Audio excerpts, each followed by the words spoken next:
was 1975. The city of Huntsville had built the Von Braun Center, and they wanted a big star to open the facility.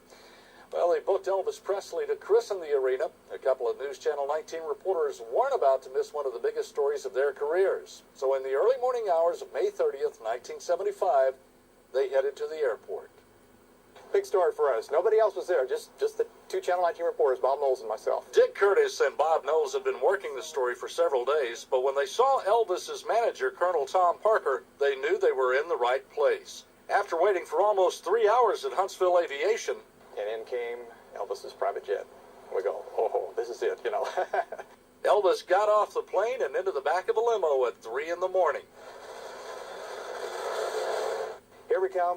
Maybe they'll stop. Maybe we'll get a little interview. They're all right past us, you know. Dick and Bob had a pretty good idea the motorcade was going to the Hilton downtown. The chase was on.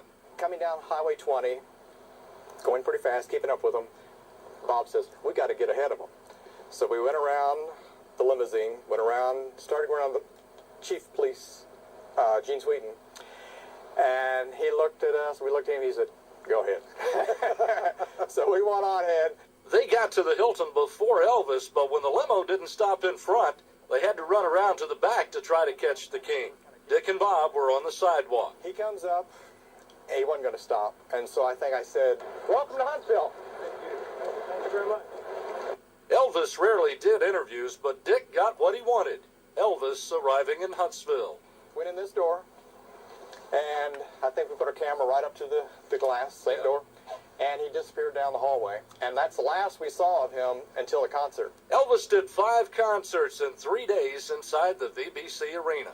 For obvious reasons, Elvis wouldn't go through the front door of the Hilton on his way to the VBC. He'd actually walk through the kitchen, come out this door, where the police chief had the car waiting for him.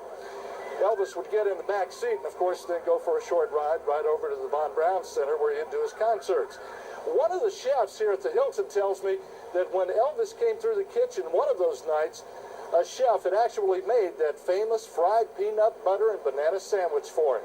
But nothing was sweeter to some Elvis groupies than when they were able to get into room 328 at the Hilton after the king had left the building. They came in, they got the sheets off his bed, they went in the bathroom, they stripped the room basically, you know, so they got some souvenirs. Dick caught up with Elvis one last time when he was getting on his plane to leave town. And he saw our cameras, and he got up, walked up to the top right before he went in, turned to us and said, thanks for the news. Elvis came back to Huntsville in 1976. He did 2 shows on September the 6th in the arena. And another interesting note, the Hilton Hotel, which is now the Holiday Inn Select, has undergone at least 5 renovations since Elvis slept there. His suite is now a regular-sized room, and the room numbers have changed too. In case you're wondering, Elvis stayed in what is now room 1330.